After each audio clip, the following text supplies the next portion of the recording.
क्या हुआ? जब अयोध्या की सरयू नदी के ऊपर एक लड़की अचानक दौड़ने लगी। यह चमत्कार देखकर वहां खड़े हजारों लोग आश्चर्यचकित हो गए। आपने बिल्कुल सत्य सुना है। अयोध्या की सरयू नदी के ऊपर 16 साल की लड़की, जो भगवान श्री राम जी की परम भक्त थी, वह अचानक दौड़ने लग गई। लोग इसे भगवान राम का साक्षात अद्भुत चमत्कार मान रहे हैं। दोस्तों, जैसे जैसे राम मंदिर प्राण प्रतिष्ठा की तारीख पास आ रही है, वैसे वैसे अयोध्या में आए दिन नए नए चमत्कार हो रहे हैं। जैसे अचानक नागों का दिखना, जामवंत के जैसे भालू का दिखना, अचानक रावण के भाई विभीषण का दिखना, अचानक सुर्पनखा का दिखना, फिर जटायु जैसे गिद्धों का दिखना और अचानक पुष्पक विमान का दिखना। लेकिन इस चमत्कार ने तो पूरे विश्व भर को हिलाकर रख दिया। आखिर इस चमत्कार के पीछे क्या सच्चाई है? पूरी जानकारी आपको बताएंगे, लेकिन इससे पहले अगर आप एक सच्चे सनातनी हैं और आपको भगवान राम के पुनः घर पधारने की खुशी हो रही है, तो वीडियो को लाइक करके कमेंट बॉक्स में जय श्री राम अवश्य लिखिएगा। दोस्तों, ये चमत्कारिक घटना दिल्ली की रहने वाली और प्रभु श्री राम की परम भक्त दीपिका पाठक के साथ हुई है। दीपिका पाठक और उसके माता पिता का हर एक हिंदू की तरह सपना था कि रामलला के मंदिर का निर्माण हो, और जब यह सपना 22 जनवरी को पूरा होने वाला है, तो इस खास पल को देखने के लिए दीपिका अपने माता पिता के साथ अयोध्या आई हुई थी। दीपिका अपने माता पिता के साथ पूरी अयोध्या भूमि व हनुमानगढ़ी मंदिर गई। वहां उन्होंने दर्शन किए। उसके बाद उन्होंने भगवान राम के निर्माण हो रहे मंदिर को देखा, जो देखने में बहुत बड़ा और विशाल था, जिसका काम जोरों शोरों से चल रहा था। पूरी अयोध्या भगवा में हो चुकी थी। अयोध्या की सुंदरता देख वह खुशी से फूली नहीं समा रही थी। जिसके बाद दीपिका अपने माता पिता के साथ सरयू नदी के दर्शन के लिए पहुंची। लेकिन दीपिका और उसके माता पिता को अंदाजा नहीं था कि आज उनके साथ एक बहुत बड़ी घटना घटने वाली है। दोस्तों, आप लोगों को बता दें कि यह वही सरयू नदी है जिसके पास राजा दशरथ ने दुर्घटनावश श्रवण कुमार को तीर से मार दिया था। दोस्तों, पूरी रामायण सरयू नदी से ही शुरू हुई थी और सरयू नदी से खत्म भी हुई थी।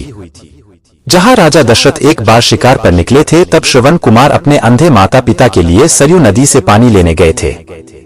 तभी उसी वक्त दुर्घटनावश राजा दशरथ द्वारा तीर श्रवण कुमार को लग गया था और उनकी मृत्यु हो गई थी। उसके बाद राजा दशरथ श्रवण कुमार के माता पिता को पानी देने गए थे, और जब श्रवण कुमार के अंधे माता पिता को इस घटना के बारे में पता चला, तो उन्होंने राजा दशरथ को श्राप दे दिया कि जिस तरह हम अपने पुत्र के लिए तड़प रहे हैं, उसी तरह तुम भी अपने पुत्र के वियोग में तड़पोगे। और फिर हुआ भी वही। राजा दशरथ के बेटे प्रभु राम 14 साल के लिए वनवास को चले गए, और भी अपने भाई लक्ष्मण और अपनी पत्नी सीता के साथ। फिर कुछ समय बाद राजा दशरथ ने अपने पुत्र राम और लक्ष्मण के वियोग में अपने प्राण त्याग दिए, और वनवास जाने के बाद ही पूरी रामायण हुई। तो दोस्तों, यह सत्य है कि रामायण की शुरुआत सरयू नदी से हुई थी। सरयू नदी पार करके ही भगवान राम ने वन की तरफ कदम आगे बढ़ाए थे, और उसे पार कर ही पुनः 14 वर्ष बाद अयोध्या लौटे थे। लेकिन दोस्तों, अब इतिहास पुनः दोहरा रहा है।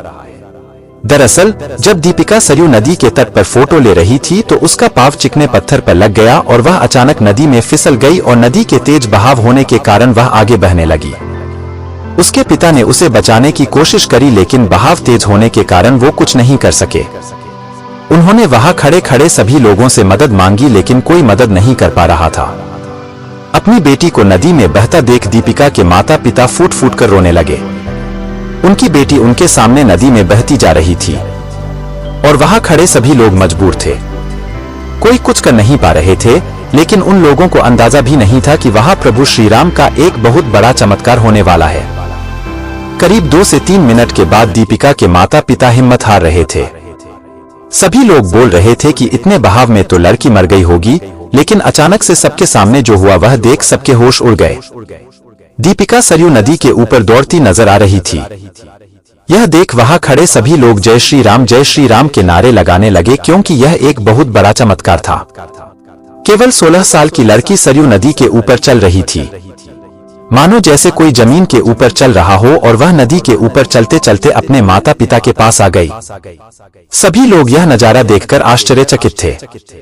फिर जब उसके माता पिता ने दीपिका से पूछा कि यह सब कैसे हुआ, तब दीपिका ने बताया कि जब मैं नदी में बह रही थी, तो मैंने प्रभु श्री राम का ध्यान किया, और मुझे पता ही नहीं चला कि मैं कब पानी के ऊपर आ गई।